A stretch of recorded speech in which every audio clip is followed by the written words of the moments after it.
4 de novembro de 2023.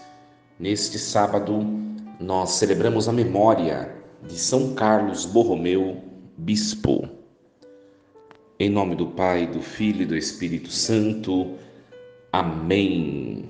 Meus queridos filhos e filhas, muito bom dia. Vos saúdo com a paz de Jesus nesta manhã de sábado.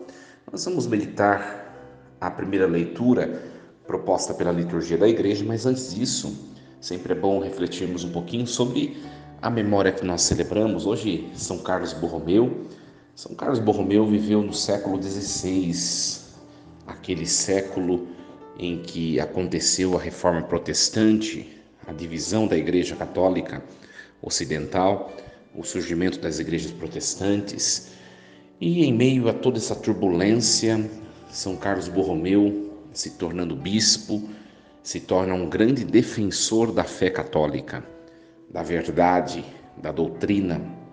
São Carlos, ele marcou a história da igreja por organizar, a partir das decisões do chamado Concílio de Trento, por organizar a sua diocese e por criar os seminários, aqueles lugares onde os seminaristas eram formados para serem sacerdotes.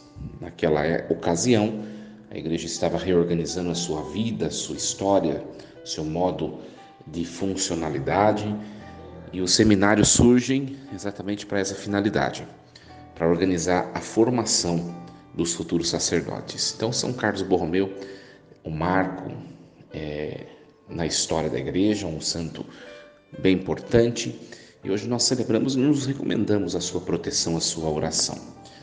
Meus queridos, o texto hoje refletido é Romanos 11, do 1 ao 2a, do 11 ao 12, do 25 ao 29. Irmãos, eu pergunto, será que Deus rejeitou o seu povo? De modo algum, pois também eu sou israelita, da descendência de Abraão, da tribo de Benjamim. Deus não rejeitou o seu povo, que ele desde sempre considerou. Eu pergunto, acaso eles tropeçaram para cair? Não, de modo algum. De fato, o povo em falso que eles deram serviu para a salvação dos pagãos. O passo em falso que eles deram serviu para a salvação dos pagãos. E a salvação dos pagãos, por sua vez, deve servir para despertar ciúme neles.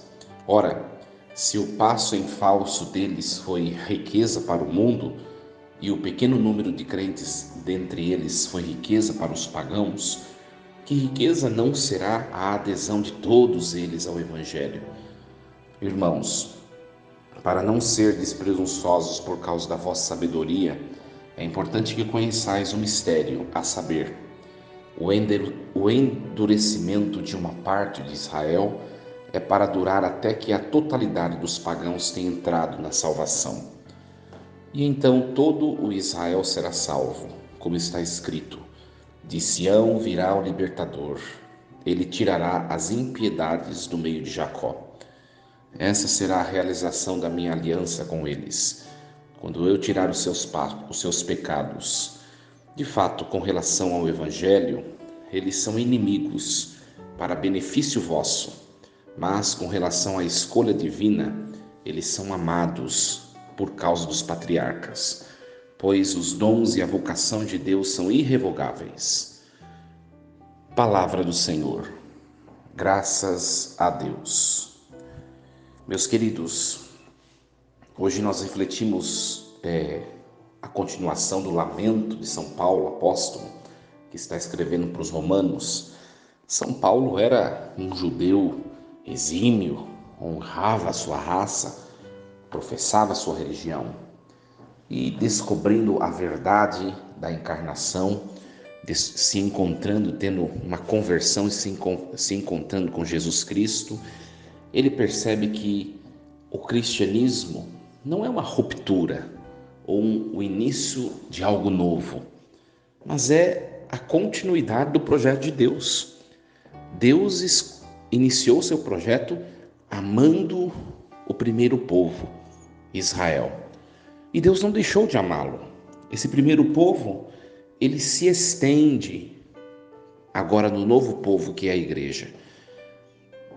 É muito bonito e muito importante sabermos disso, porque senão a gente acaba fazendo uma cisão na história. Parece que com a instituição da igreja, no mistério da Páscoa, parece que Deus ele tenta começar algo novo, porque não deu certo o outro.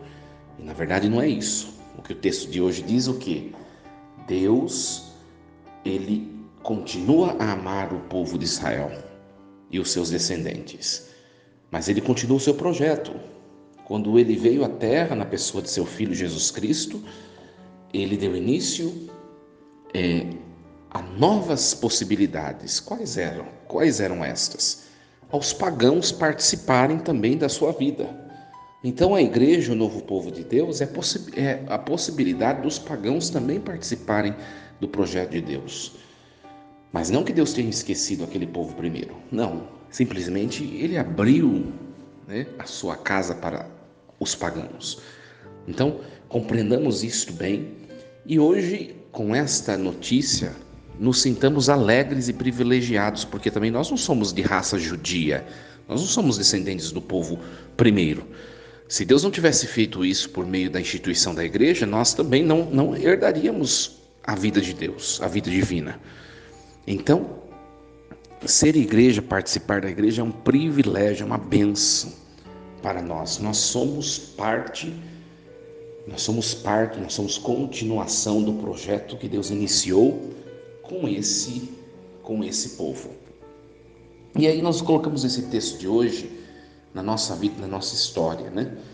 Quantas vezes Deus começa escrevendo a nossa história de um jeito, nós bem sabemos muito bem, né? Nós sabemos muito bem disso, e depois parece que os acontecimentos da vida parece que vão deturpando o projeto de Deus, ou até mesmo os nossos projetos. Olha para a nossa vida, olha para a sua vida. Quantas coisas você escreveu, você planejou, e depois as coisas começaram a acontecer totalmente diferente do previsível, né? E você está aí, e você continua a viver. Então, sempre um novo tempo para reiniciarmos, sempre um novo tempo para recomeçarmos. Hoje nós vemos a memória de São Carlos Borromeu, um santo que é um santo do recomeço da igreja.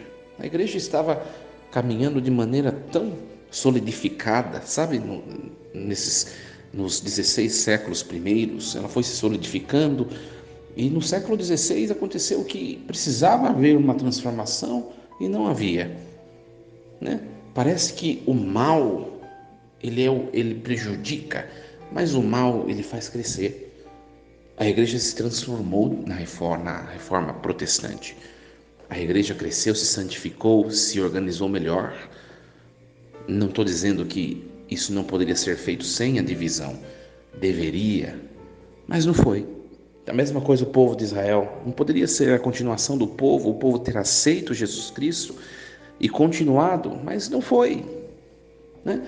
Foram caminhos que foram adotados, mas a salvação, a vontade, o projeto de Deus continua sendo instaurado. Nem tudo a gente conhece.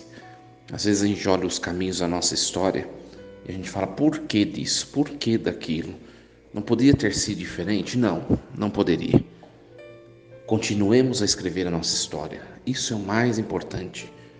Deus nos dá uma nova oportunidade, um novo dia, uma nova manhã, uma nova oportunidade de reescrevermos uma história de amor com Deus e com as pessoas com quem Deus colocou em nossa vida para convivermos. Desejo um fim de semana abençoado a você. Força e coragem. Em nome do Pai, do Filho e do Espírito Santo. Amém. E lembremos-nos sempre, Deus está no comando de tudo.